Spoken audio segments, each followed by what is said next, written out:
Accent of SAP मध्ये आपण काय शिकणार आहोत बघा. एसेंट ऑफ सॅप म्हणजे काय आहे, ठीक आहे. एसेंट ऑफ सॅप म्हणजे जे टॉप पोर्शनचं, ठीक आहे, टॉप पोर्शन, ठीक आहे, कशाचं, प्लांटचं टॉप पोर्शन वर जे काही मॉलिक्युल्स अपवर्ड पोर्शनली मुवमेंट करतात, टॉप पोर्शन पर्यंत, अपेक्स पोर्शन पर्यंत, प्लांट बॉडीच्या अपेक्स पोर्शन पर्यंत जे काही मॉलिक्युल्स अपवर्ड डायरेक्शनली मुवमेंट करणार, that is called as ascent of sap. Sap म्हणजे एक मटेरियल, ठीक आहे, आणि एसेंट म्हणजे top portion, apex portion. Okay. मग काय होणार प्लांट बॉडी मध्ये, रूट बॉडी पासून ते शूट बॉडी पर्यंत सॅप मटेरियल, ठीक आहे, न्यूट्रिशनल मटेरियल काय होणार, ट्रान्सपोर्ट होणार. कशा directionally, upward direction, upward direction. कारण आपण काय म्हणू, एसेंट ऑफ सॅप, ठीक आहे. पण त्यामध्ये जेव्हा water molecule, nutritional molecule, salt molecule, chemical molecule जेव्हा अपवर्ड मोशनली, अपवर्ड डायरेक्शनली मुवमेंट करतात, त्यावेळेस प्लांट बॉडीवर काय असते, लीफ असते. आणि लीफच्या प्लांट बॉडी मधून जेव्हा काही वॉटर मॉलिक्यूल लीफच्या प्लांट बॉडी मधून बाहेर पडतात, ठीक आहे, काय करतात, बाहेर पडतात, लॉस करतात बॉडी मधून, वॉटर मॉलिक्यूल लॉस करतात, केमिकल मॉलिक्यूल लॉस करतात, सॅप मॉलिक्यूल लॉस करतात. त्या प्रोसेसला आपण काय म्हणतो, ग्लुटेशन म्हणतो. काय म्हणतो, ग्लुटेशन म्हणतो. का बरं लॉस करतात, जर एखाद्या गोष्टीची जर तुम्हाला गरज नसेल तर ते सोडून देतो, ठीक आहे ना. जर तुम्हाला एखादी गोष्ट खायची नसेल तर काय करतो तुम्ही, रिमूव्ह करून टाकतो, नाही खायची मला साईडला ठेवा, असं होणार ना. प्लांट बॉडी मध्ये जर वॉटरची गरज, एक्स्ट्रा वॉटर झालं असेल तर काय करणार, कधी कधी बघा लीफवर वॉटर जमा झालेले दिसते, लीफच्या वरच्या सरफेसवर, डॉर्सल सरफेसवर, वेंट्रल सरफेसवर लीफच्या वॉटर जमा झालेले दिसते. त्याच प्रोसेसला आपण काय म्हणतो, ग्लुटेशन असं म्हणतो, हे लक्षात ठेवा. ठीक आहे, ग्लुटेशनला काय म्हणू आपण, the loss of water. Okay, loss of water as a liquid through the structure of hydathodes. या स्ट्रक्चरला आपण काय म्हणतो, हायड्रोथोडॅश. लक्षात ठेवा, hydathodes, yes yes. Loss of water or liquid through the structure of hydrophones. हे जे स्ट्रक्चर तयार होणार लिक्विड बबलचं लीफवर, त्याला आपण काय म्हणू, हायड्रोफोडेस म्हणू. आणि त्याच प्रोसेसला आपण काय म्हणू, ग्लुटेशन म्हणू. ओके. तर एसेंट ऑफ सॅप मध्ये ह्या दोन गोष्टी लक्षात ठेवा, ठीक आहे. एसेंट ऑफ सॅप मध्ये काय होत असते, रूट बॉडी असते, मी काल काढून दाखवली. रूट बॉडीवर वेगवेगळे सेल्स असते, रूट बॉडीवर काय असते, वेगवेगळे सेल्स असते. आणि हे वेगवेगळे सेल काय करते, वेगवेगळे सेल काय करते, हे वेगवेगळे सेल्स, हे वेगवेगळे सेल काय करते, मॉलिक्यूल आतमध्ये घेते आणि प्रेशर तयार करते.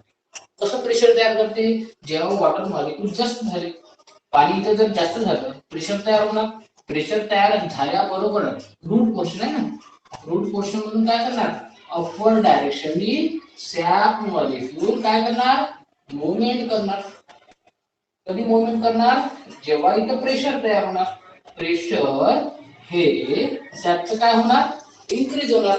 डाऊनवर्ड पोर्शनला पाण्याची टाकी जेव्हा खालच्या दिशेला जास्त भरल्या जाते, तेव्हाच पाणी टाक्याच्या वर येते ना. टाक्याच्या बाहेर कधी जाते, जेव्हा टाकी भरते, ठीक आहे ना. तेच प्रोसेस लक्षात ठेवायची. जेव्हा रूट प्रेशर जेव्हा फुल होते, रूट मध्ये वॉटर मॉलिक्यूल मॉलिक्यूलचं प्रेशर जसं फुल होते, नंतर अपवर्ड डायरेक्शनली त्या वॉटर मॉलिक्यूल सॅप मॉलिक्यूलचं काय होते, ट्रान्सपोर्टेशन होते. आणि ट्रान्सपोर्टेशन झाल्यानंतर जेव्हा अपेक्स पोर्शन पर्यंत हे ट्रान्सपोर्टेशन फुल होत जाते, त्यावेळेस काय होते, असे वॉटर मॉलिक्यूल आपल्या बॉडीमधून, प्लांट बॉडीमधून बाहेर पडतात. त्याला काय म्हणतो, हायड्रोफोडेस. ओके. आणि बाहेर पडते त्याच प्रोसेसला काय म्हणतो, ग्लुटेशन म्हणतो. ओके. आणि ह्या सर्व प्रोसेसला काय म्हणतो, जेव्हा water molecule SAP molecule upward portion जाते, त्याला काय म्हणतो, ऍसेंट ऑफ सेल. म्हणजे बघा तुम्हाला हा एक प्रेशर क्रिएट झाल्यावर तुमच्या तीन गोष्टी क्लिअर झाल्या. एक, दोन आणि तीन. ओके ठीक आहे. क्लिअर? Any problem? लिहा.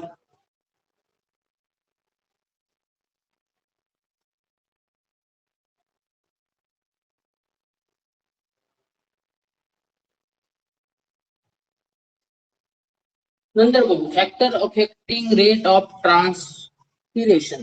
Transpiration release of loss of oxygen ला होणारे फॅक्टर्स कोणकोणते इफेक्ट करते. ऑक्सिजन जेव्हा लॉस होते त्यावेळेस कोणकोणते फॅक्टर्स अफेक्ट करते असं म्हणायचं आहे. ओके लिहिलं.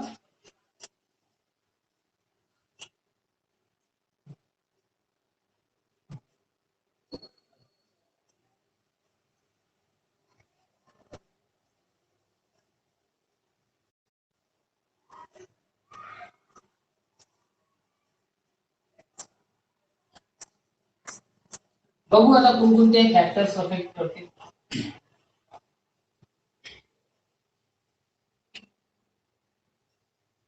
Factors affecting rate of transpiration.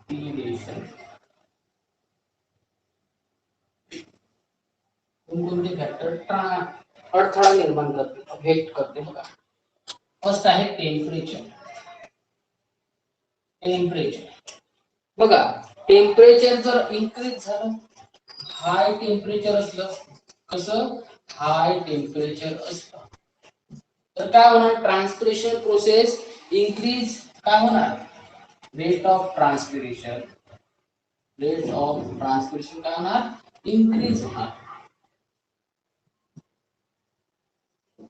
increase rate of transpiration. Okay, temperature जर हाय टेम्परेचर असलं तर काय होणार, इन्क्रीज होणार रेट ऑफ ट्रान्सपिरेशन. सेकंड, आता जर टेम्परेचर ज्यापेक्षा हाय झालं, ठीक आहे, टेम्परेचर इज व्हेरी हाय, नंतर काय होणार, टेम्परेचर जर सर्वात जास्त हाय झालं, ठीक आहे, हाय पेक्षा आणखी हाय झालं, व्हेरी हाय झालं, तर काय होणार, स्टोमॅटा क्लोज होणार. काय होणार, हाय टेम्परेचरने काय होणार, stomata close due to the release of abscisic acid. Stomata close होणार, स्टोमॅटा क्लोज होणार आणि काय होणार, due to the release of abscisic acid. Abscisic acid काय आहे माहित आहे ना, ऍब्सिसिक ऍसिड एक फायटोहार्मोन्स आहे. काय आहे, फायटोहार्मोन्स. जेव्हा झाडांपासून काही पान वगैरे जर वेगळं करायचं असेल तर तेव्हा ऍब्सिसिक ऍसिड हे वर्क करत असते. ओके, माहिती आहे ना, auxin, gibberellin, cytokinesis, ethylene, abscisic acid. Okay, तर हा काय, स्टोमॅटा जसा क्लोज झाला, जास्त खूप जर हाय टेम्परेचर असलं तर स्टोमॅटा काय होणार, क्लोज होणार. आणि स्टोमॅटा जर क्लोज झाला तर ऍब्सिसिक ऍसिड हे रिलीज होणार. ठीक आहे, आणि ऍब्सिसिक ऍसिड रिलीज झाला तर ट्रान्सपिरेशन प्रोसेस काय होणार, ट्रान्सपिरेशन प्रोसेस आर स्टॉप. काय होणार, स्टॉप होणार. ठीक आहे ना, ऍब्सिसिक ऍसिड काय करते, प्लांटच्या स्टेम आहे, स्टेमला जी लीफ आहे, ठीक आहे, ह्या लीफला ऍब्सिसिक ऍसिड जेव्हा तयार होते तर आतमध्ये न्यूट्रिशन जाऊन येत नाही, न्यूट्रिशन थांबवून टाकते. आणि न्यूट्रिशन थांबल्यानंतर हे सेल, बेडीसेलचे सेल काय होते, डेथ होते. आणि डेथ झाल्यानंतर हा पोर्शन गळून पडते खाली. ठीक आहे, हा पोर्शन काय होते, खाली गळून पडते. आता हा पोर्शन खाली गळून पडल्यानंतर झाडाला लीफ राहते का, मग आखरी जास्त उन्हाळा आला, उन्हाळ्यात झाडाला पाणी राहते का, नाही. का बरं? त्याचे स्टोमॅटा क्लोज होते, ट्रान्सपिरेशन स्टॉप होते आणि ऍब्सिसिक ऍसिड रिलीज होते. जसं ऍब्सिसिक ऍसिड रिलीज झालं तसं प्लांटचं पान खाली पडते, लीफ खाली पडते आणि पान वाढून जाते. ठीक आहे. नंतर ट्रान्सपिरेशन प्रोसेस होते का? नाही होते. सोपं.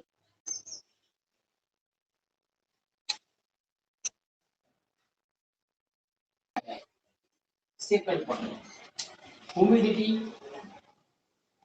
First temperature and second humidity.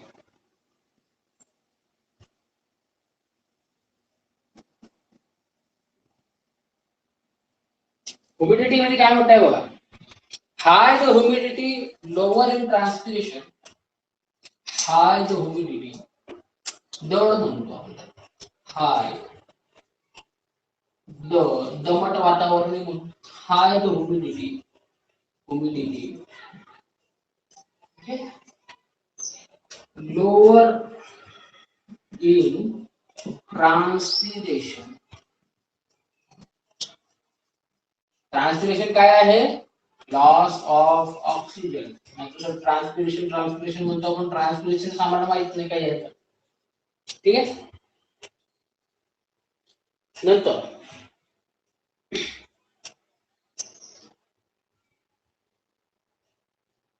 high the humidity, lower in transpiration, and second point, lower the humidity.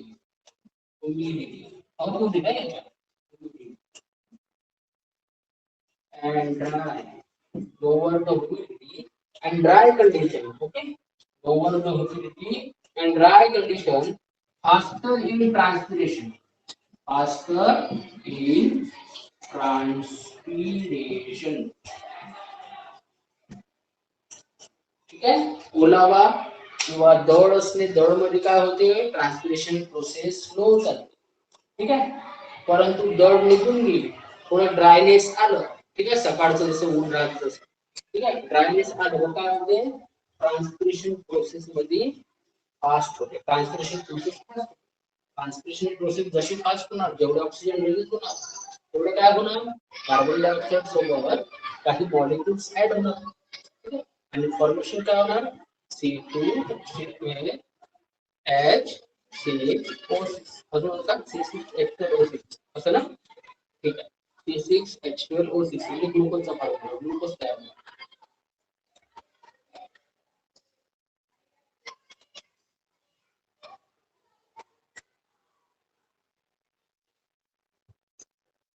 ठीक आहे. आता बघू तिसरा फॅक्टर कोणता आहे? तिसरा फॅक्टर आहे light.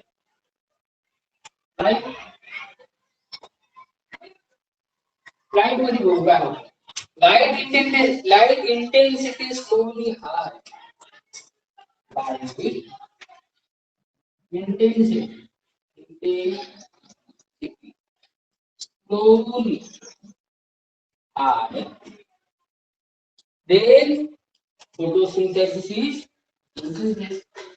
Photosynthesis increases. And photosynthesis is increases. Glucose formation is increases. आणि ग्लुकोज फॉर्मेशन इन्क्रीज झाल्यानंतर तर ट्रान्सपिरेशन प्रोसेस कशी होणार? ग्लुकोज तयार झाल्यानंतर ट्रान्सपिरेशन प्रोसेस काय होणार? स्टार्ट होणार. Transpiration start.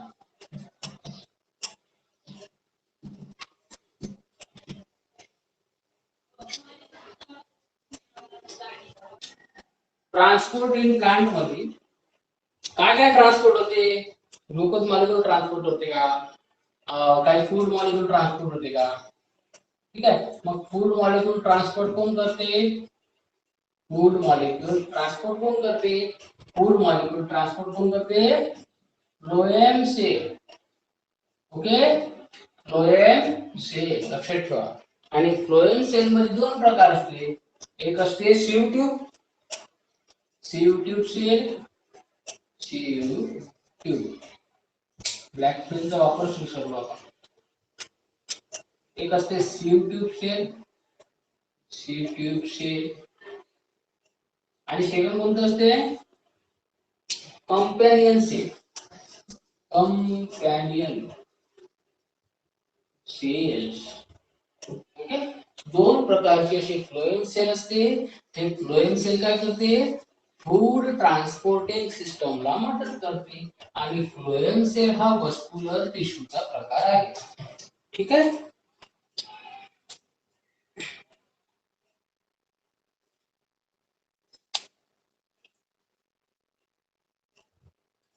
बघा अशा पद्धतीचं काही स्ट्रक्चर असते फ्लोएम सेल आणि सीव प्लेट्स मध्ये.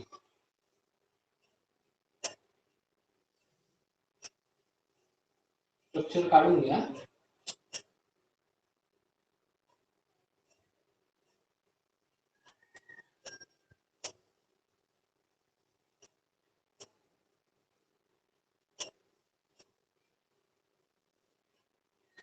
ठीक आहे. जसं पाईपलाईन असते ना, त्या पाईपलाईनचा असा प्रकार असते सीव याच्यामध्ये कंपॅनियन सेल याला म्हणतो. ठीक आहे. Companion cell. ठीक आहे. आता ह्या पाईपला जे गार्ड असते, ठीक आहे, त्याला थांबवण्याचं काम कोण करते, सीव प्लेट्स करते. ठीक आहे. मग हे सीव प्लेट्स कुठे असते, इथं असते बघा. चाळणी म्हणतो आपल्याला, चाळणी. ते प्लांट मध्ये फूड ट्रान्सपोर्ट करते, त्याचं गाडण्याचं काम, त्याला गाडण्याचं काम हे सीव प्लेट करते. ठीक आहे. प्रत्येक कंपॅनियन सेलच्या दोन्ही बाजूला सीव प्लेट्स असतात. असं पण पॉईंट लक्षात ठेवायचं. ओके.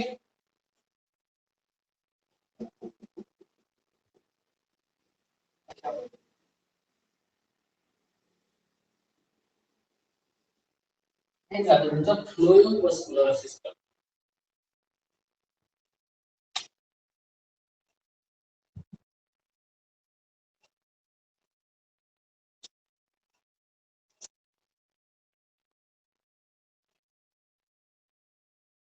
ठीक आहे.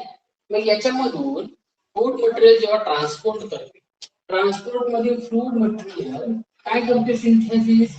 Synthesis of food means glucose. काय सिंथेसिस करते, ग्लुकोज करते. आता हे ग्लुकोज मॉलिक्यूल ट्रान्सपोर्ट करणार का, हो, परंतु कोशाद्वारे. बघा म्हणजे कोणत्या अवतार घेऊन, अवतार एक माणूस 10 अवतार घेऊ शकते, एक मॉलिक्यूल दुसरा अवतार घेऊ शकत नाही. ठीक आहे. मग ग्लुकोज मध्ये फूड जे आहे जे ग्लुकोज मध्ये कन्वर्ट होऊन तयार होते. ठीक आहे. परंतु ट्रान्सपोर्ट होत असताना ते ग्लुकोज पासून काय तयार होते, सुक्रोज. काय तयार होते, sucrose. Transported as sucrose. Transported as sucrose. ठीक आहे. ट्रान्सपोर्ट होत असताना ग्लुकोज मधून कन्वर्ट कशामध्ये होते, सुक्रोज मध्ये. ठीक आहे. हे दोन पॉईंट लक्षात ठेवायचे. आता तिसरा पॉईंट, आता स्टोर. फर्स्ट सिंथेसिस, दुसरं ट्रान्सपोर्टेशन, आणि तिसरं काय आहे, स्टोर. जमा असणे. स्टोर कशामध्ये जमा असते, स्टोर्ड ॲज स्टार्च. ठीक आहे. जेव्हा कार्बन डायऑक्साइड अँड वॉटरचं ऍडिशन होऊन काय तयार होत आहे, 6 number of carbon dioxide plus 6 number of water, H2O, with the help of light, formation of C6H12 and O6 and release of oxygen, 6 number of oxygen. ठीक आहे. असंच आहे ना. हे आपल्याला काय मिळत आहे, इथं ग्लुकोज मिळत आहे. आणि ग्लुकोज जेव्हा फॉर्मेशन झालं, त्याचं ट्रान्सपोर्टेशन कशामध्ये कन्वर्ट होणार, सुक्रोज मध्ये. आणि स्टोर कशात होणार, स्टार्च मध्ये. म्हणजे फूड हे फक्त ग्लुकोज पर्यंत मर्यादित नसते, एवढं लक्षात ठेवायचं.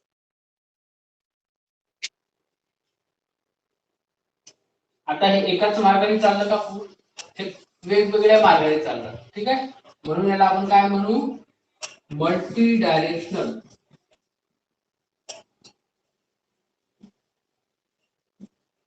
ट्रान्सपोर्ट.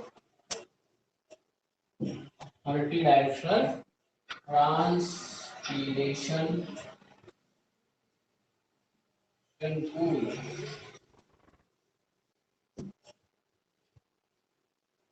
काय म्हटलंय ट्रान्सपिरेशन पूल मध्ये loss of H2 loss of H2 in the form of water in the form of water solution water vapor. Okay, it's the form of water vapor through stomata. Stomata लिफ्टच्या पोर्शनला stomata present असते. ठीक आहे. मग structure काढा स्टोमॅटाचं. एक dicot stomata काढू आपण. मला वाटतं पुस्तकामध्ये एकच स्टोमॅटा दिलेला आहे. स्टोमॅटा काढण्या अगोदर आपल्याला सुरुवातीला काय काढावं लागणार गार्ड सेल. गार्ड सेल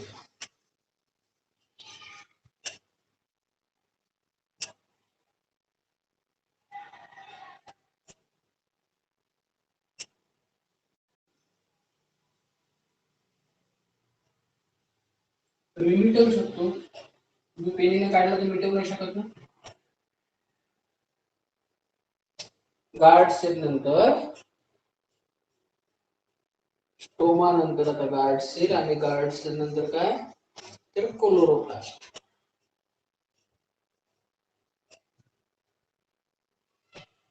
आता subsidiary cell second layer subsidiary cell.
Subsidiary cell आणि याच्यामध्ये असते क्लोरोप्लास्ट.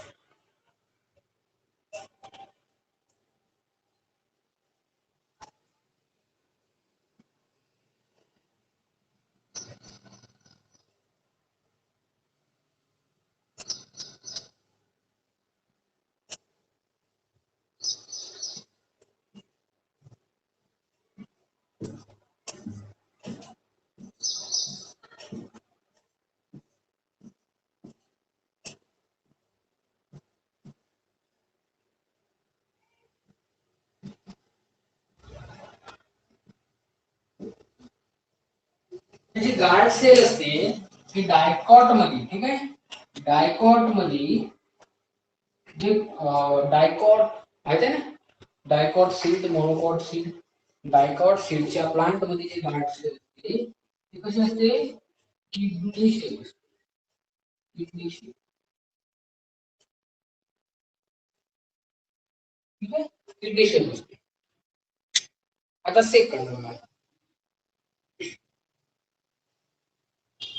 सेकंड कशी असते मोनोकॉटची, डंबल शेप. कशी असते, डंबल शेप असते.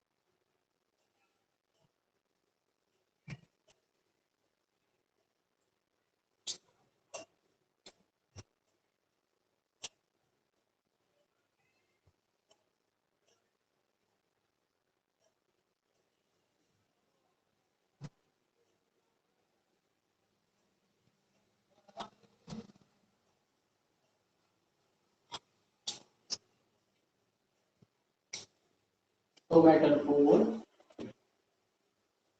त्यामध्ये आपण क्लोरोप्लास्ट काढू. तो बंद कसं करते ते पण बघू आपण. ठीक आहे, क्लोरोप्लास्ट नंतर subsidiary shape and dumbbell shape.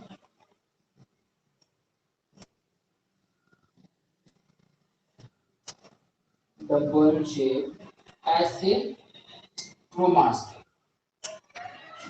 Croma. ठीक आहे, हे कुठं असते मोनोकॉट मध्ये. मोनोकॉट.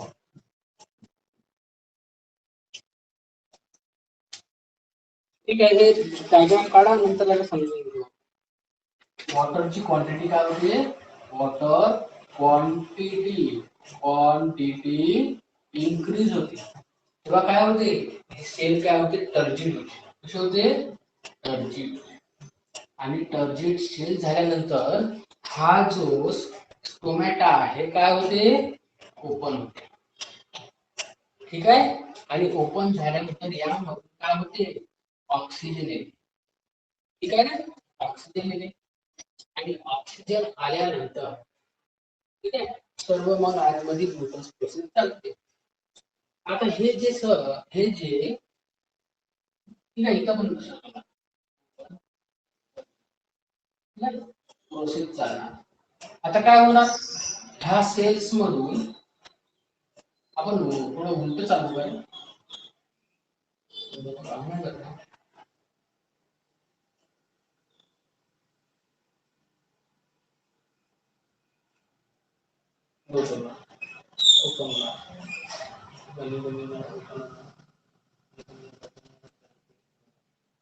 क्वांटिटी जास्त असणार, सेल टर्जिट होणार. सेल टर्जिट झालं, स्टोमॅटा ओपन होणार.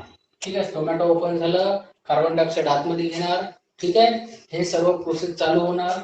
कार्बन डायऑक्साइड सोबत वॉटर जुळणार आणि काय होणार, ग्लुकोज फॉर्मेशन होणार. स्टोमॅटा काय राहणार, ओपन राहणार डे टाइमला. ठीक आहे, इथं कोणती प्रोसेस होणार, एंडो ऑस्मोसिस प्रोसेस येणार. आतमध्ये चाललं ना, कोणती प्रोसेस होणार, एंडो ऑस्मोसिस प्रोसेस होणार. ठीक आहे, आता काय होणार, आता याच्यातलं वॉटर संपलं. का बरं, जे येणार कार्बन डायऑक्साइड होतं त्या कार्बन डायऑक्साइड सोबत काय जुळलं, वॉटर जुळलं H2. तेव्हाच ग्लुकोज फॉर्मेशन झालं ना, तेव्हाच काय झालं, ग्लुकोज फॉर्मेशन झाला. आता वॉटर संपलं, काय झालं, वॉटर संपलं तर काय होणार, स्टोमॅटा फ्लॅसिड होणार. याची सेल टर्जिटचे फ्लॅसिड होणार. फ्लॅसिड झाल्यामुळे काय होणार, स्टोमॅटा क्लोज होणार. काय होणार, स्टोमॅटा क्लोज होणार.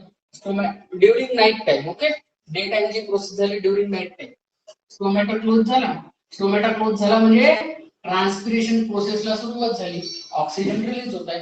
ठीक आहे, जेवढा ऑक्सिजन रिलीज करायचं ते करून घेते. ठीक आहे, आणि काय होणार, जे आतमध्ये जे कार्बन डायऑक्साइड आहे त्याचं रेग्युलर ग्लुकोज फॉर्मेशन होणार ड्युरिंग नाईट, ठीक आहे.